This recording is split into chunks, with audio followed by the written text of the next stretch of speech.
Bonjour, être du petit peuple, elfes, fées et corrigans.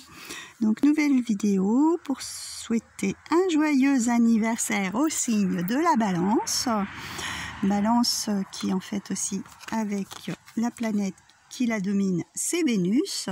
Donc comme d'habitude, ça va se passer en deux temps, un petit peu un résumé astrologique sur le signe de la Balance et après la roue astrologique qui va nous aiguiller un peu plus sur les événements qui vont se passer cette année pour l'année anniversaire.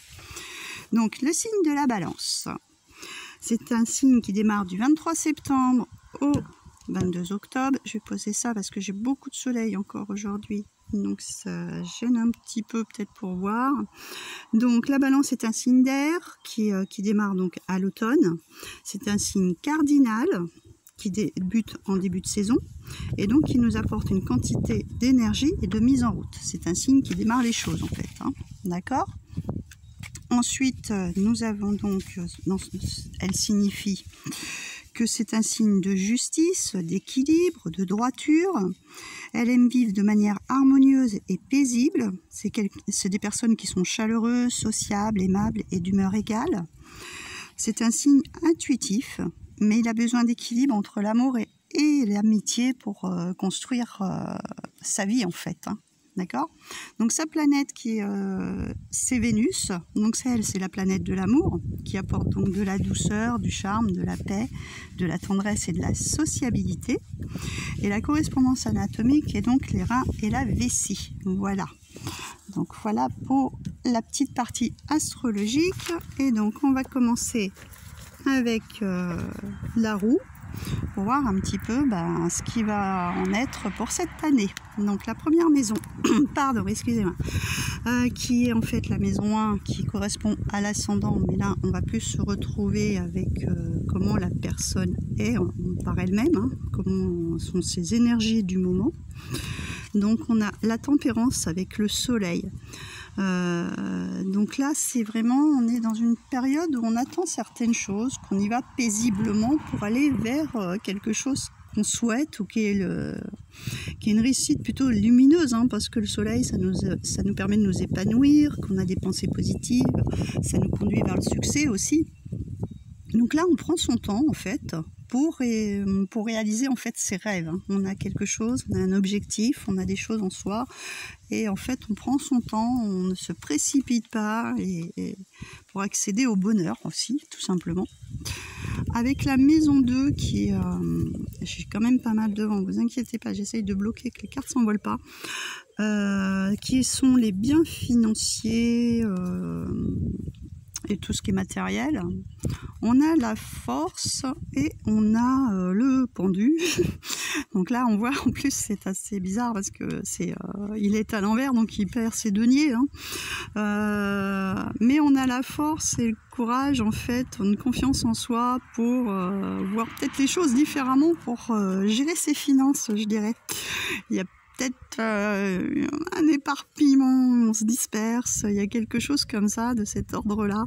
Il va falloir réévaluer la situation financière, je pense, pour ne pas faire trop de dépenses, par exemple. Ensuite, avec la maison 3, j'ai pas mis en place. Ça va pas bien aujourd'hui, je suis pas organisée. Alors, la maison 3, c'est la maison des frères et sœurs ou des rapports, avec les entourages ou la communication, les contacts sociaux. Donc là, on a la grande prêtresse avec la force à nouveau. Donc là, on est plus dans je dirais, voilà, la force, c'est quelque chose qu'on domine. On domine on appelle ça plutôt la force tranquille par moment, même d'ailleurs. Cette façon de communiquer envers les autres, voilà. On essaye d'équilibrer la façon dont on va dire les choses, voilà. On réfléchit beaucoup, on suit son intuition sur la façon de dire les choses aux personnes ou à son entourage, que ce soit voilà, les frères et sœurs ou des collègues ou d'autres personnes, aussi bien que ce soit en communication verbale que écrite. On choisit les mots, on les pèse en fait, voilà, pour que en fait ça passe assez fluidement, qu'il n'y ait pas en fait de quiproquos sur lequel on pourrait un petit peu s'emporter, etc. Parce que la balance n'aime pas trop ce genre les conflits, les choses comme ça. Avec la maison 4 qui correspond donc aux parents ou à la famille d'origine, puis en général c'est vous aussi en tant que parent ou votre vie familiale que vous voulez construire. Alors là, bon, il y a des nouvelles choses qui se mettent en place, hein, je dirais, pour certains d'entre vous. Hein, bien sûr, ça ne parlera pas à tout le monde. Je pense qu'il y a une rencontre amoureuse qui vous fait partir donc là sur un nouveau départ. Il y a quelque chose, trouver un but. On fait le point sur son passé et je pense qu'on est en train de faire des choix au niveau de sa vie vraiment personnelle. Et en fait, pour aller vers un nouveau départ, mais on veut quelque chose vraiment de fluide, d'harmonieux, parce que ça c'est l'amoureux, c'est les choix d'une façon, mais c'est aussi l'amoureux. Vraiment, sentimentalement, on a envie de créer quelque chose de fusionnel. La balance, c'est quelque chose, c'est un signe qui aime l'équilibre. Donc là, on veut vraiment un départ, commencer une nouvelle vie, et vraiment, ça rejoint la maison 1 qui va peut-être aller doucement dans ce qu'elle veut entreprendre, de façon à ce que ça aille vers quelque chose de réussi. Ensuite, la maison 5, c'est les enfants en général, ou les relations qu'on peut avoir avec les enfants, et aussi la sexualité aussi. Donc là, on a la confiance en soi, c'est le mat, le fou, et on a la justice. Bon, pour la balance, je trouve que c'est assez symbolique, hein, puisque ça fait partie de son signe. Donc là, moi, ce que je vois, c'est qu'on a la clé de partir un petit peu, écouter son cœur, on y va, on va de l'avant. Je ressens pas trop le fait plus avec les enfants, je dirais peut-être justement plus le domaine de sensualité, de sexualité, des relations aussi, parce qu'on veut que les choses soient saines et équilibrées. On a la clé en soi d'y aller un petit peu, comment dire, voilà. Sur la carte on nous dit de croire en soi et d'ouvrir son cœur en fait, et de faire des choses qui nous procurent de la joie, d'être soi-même en fait, d'être naturel, voilà. Donc pour pouvoir que cette relation, je pense que ça va dans la suite de la carte précédente, pour équilibrer une relation sereine et durable peut-être, voilà. Donc sur la maison 6 qui correspond à la santé, on a la 12 qui est de nouveau le pendu, et on a, comment que ça s'appelle, la tour, la maison de Dieu. Donc, je pense qu'il y a eu un petit déséquilibre au niveau peut-être de santé, etc. On n'était peut-être pas dans une hygiène très très stable. Il a peut-être fallu revoir certains plans, certaines choses de façon différente, et pour restructurer ça, parce que c'est un petit peu chaotique, hein, je dirais. Vous avez peut-être eu des petits moments de coups de pompe ou de faiblesse, etc. Donc peut-être revoir votre hygiène de vie de façon à ce que ça se rétablisse et que vous ayez mieux, dans le sens où on voit les choses différemment, peut-être changer de nourriture, peut-être changer de mode de vie, de façon à ce que ça soit beaucoup plus équilibré. J'espère que je vais arriver à faire le tirage sans que tout s'envole, parce que je suis tuant. Avec la maison 7, donc qui sont les unions, soit avec l'autre. Donc là, on a le chariot et la lune. Donc c'est pareil, il y a encore des... je dirais qu'on va vers la conquête de quelque chose, parce que c'est pour moi, avec ce qu'il y a sur les cartes précédentes, on réussit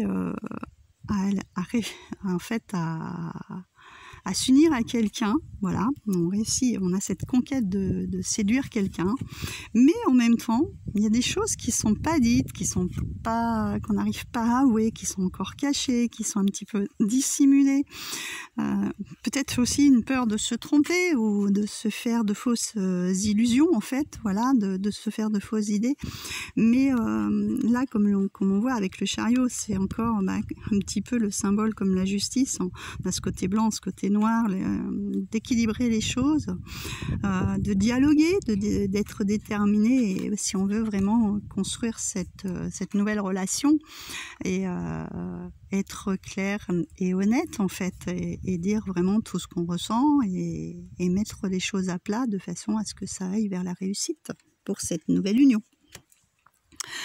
Pour la maison 8, qui correspond donc à la mort, ou alors à une fin de cycle.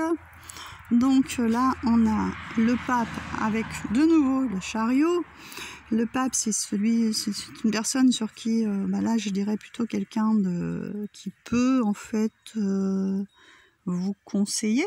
Parce que peut-être vous avez terminé justement une histoire avec quelqu'un et vous redémarrez avec quelque chose, avec une nouvelle histoire. Et donc, moi, je verrais ce pape comme quelqu'un qui peut vous aiguiller, vous conseiller sur votre nouvelle voie, vers ce nouveau destin que vous êtes lancé, vers cette conquête, ce que vous avez envie de réussir. Là, on a un appui plutôt serein, posé, qui est en fait d'ordre de bons conseils. Après, ça serait bien d'écouter et mettre en pratique ce qu'il va vous dire. Des fois, parce que faire attention, si vous foncez tête baissée et puis que vous réfléchissez après, que vous avez fait une erreur par exemple, refaire marche en arrière n'est pas toujours très facile. Donc c'est envisager une approche différente, être entouré d'amis ou de maîtres faisant preuve d'une grande sagesse, donc qui peuvent être là pour vous éclairer. Avec la maison 9, on a donc, ça c'est la maison des voyages, on a l'impératrice et l'étoile. Donc l'impératrice, c'est souvent plutôt le côté créatif. L'étoile, c'est les rêves, les espoirs de ce qu'on a envie. Moi là, pour l'instant, au niveau voyage, je dirais pas qu'il y a des grands voyages à venir. On est plutôt dans la création, d'espérer de réaliser nos rêves en fait. De concrétiser nos projets, et d'aller vers quelque chose qui nous apporte l'abondance en fait. C'est vraiment dans cet ordre-là. L'abondance du bonheur, l'abondance de la stabilité, parce que c'est un signe à balance harmonieux, équilibré, qui a envie de choses plutôt stables en fait, Donc moi je pense que c'est plus vos rêves que vous avez envie de voir se réaliser, et quelque chose de beaucoup plus concret dans ce sens-là. Avec la maison 10, donc qui est le professionnel, waouh, on a le monde et le soleil. On ne pouvait pas faire mieux. C'est deux cartes en fait de réussite, parce que le monde c'est la dernière carte du tarot, donc c'est celle où on culmine en fait, qu'on est vraiment dans l'épanouissement, et avec le soleil encore plus, puisque de toute façon c'est ce qui vous permet de rayonner et de réussir. Donc là il y a vraiment au niveau professionnel quelque chose qui se fait, qui va vraiment vers une bonne réussite même, je dirais, pour l'année à venir. Il y a vraiment quelque chose de professionnel qui part dans le bon sens. Une bonne carrière qui décolle en fait, tout simplement. Avec la maison 11, donc, qui sont les amitiés. Alors là, on a toujours la justice et on a le diable. Donc là, en fait, je pense que peut-être dans certaines de vos amitiés, vous doutez de quelque chose, ou vous sentez qu'il y a des choses qui ne vous sont pas dites, que vous êtes un peu méfiant, sur la défensive, parce que vous ne voulez pas de relations fausses, hypocrites, où on pourrait vous faire une crasse dans le dos en fait. Il y a vraiment besoin d'un équilibre dans l'amitié qui soit fort et sincère, et donc ça, et c'est pas votre truc, donc vous êtes plutôt méfiant par rapport à certaines personnes de vos entourages en amitié qui ne sont peut-être pas finalement très très honnêtes. Donc peut-être du tri à faire, de façon à avoir des amitiés beaucoup plus saines et beaucoup plus harmonieuses, parce que sinon ça va pas être terrible, et vous allez être toujours sur la défensive ou sur la méfiance avec certaines personnes.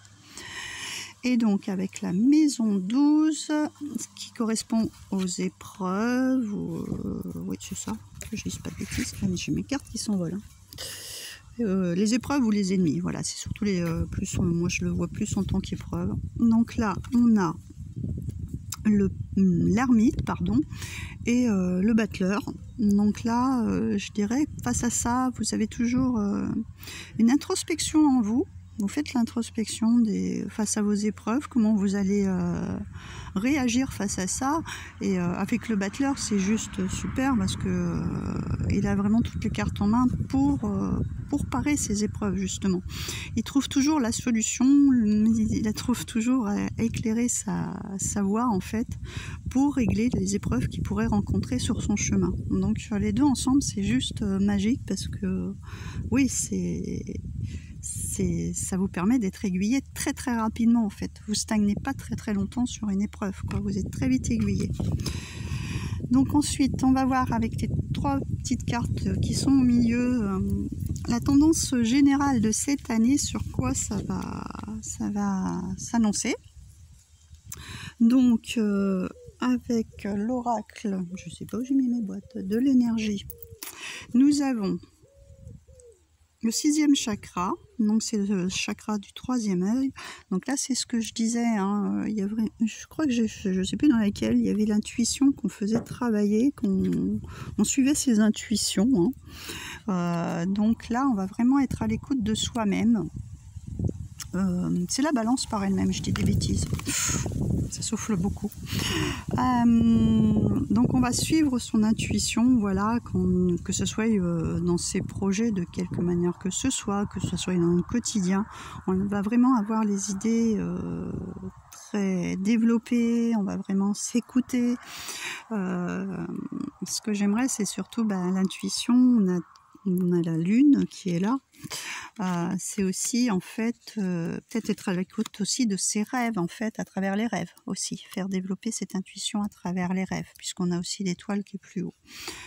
Donc voilà pour celle-ci. Je regarde un truc parce que... Oui, et il y a la grande prêtresse qui est là, qui permet aussi, voilà, l'intuition, qui a ce côté intuitif aussi. Je savais bien qu'elle était quelque part.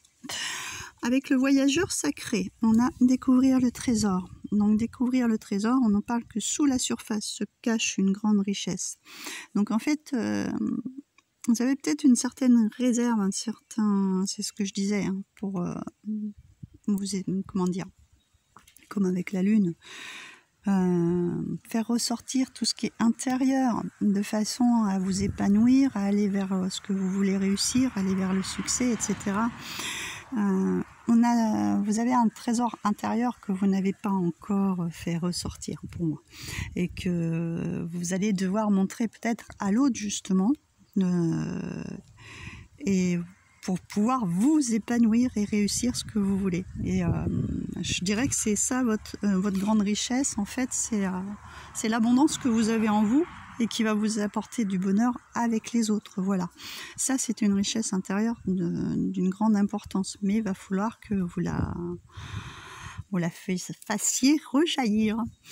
Et ensuite, finir avec l'oracle des licornes. Et bien sûr, il y en a 2 qui sont tombés, ce qui me surprenait un petit peu parce que sur les derniers tirages là, que j'ai fait pour mes bonnes, ça sortait toutes les cartes en double. Et là, je me suis dit en balance, forcément, je suis presque sûre que 2 cartes vont sortir ensemble. Et avec celle-ci, avec les 2 dernières, on a sorti 2 cartes qui sont tombées ensemble. Donc, on nous parle de vie antérieure, qu'il faut libérer du karma de vos vies antérieures. Et donc, vous êtes une vieille âme douée d'une grande sagesse. Guérir de vos vies antérieures va élever vos fréquences vibratoires. Et donc la deuxième, c'est la fluidité qui nous parle de trouver une voie plus facile et de lâcher prise, de se libérer de ses attentes. On avait la tempérance dès le début du jeu, hein, dans la maison 1. Hein. Donc la tempérance nous parle aussi de lâcher prise et de laisser faire les choses en son temps. Donc libérez de vos vies antérieures, de ces karmas. Pour moi, il y a peut-être des choses transgénérationnelles, justement, comme vous construisez là, ce qui sort le plus étant plutôt relationnel.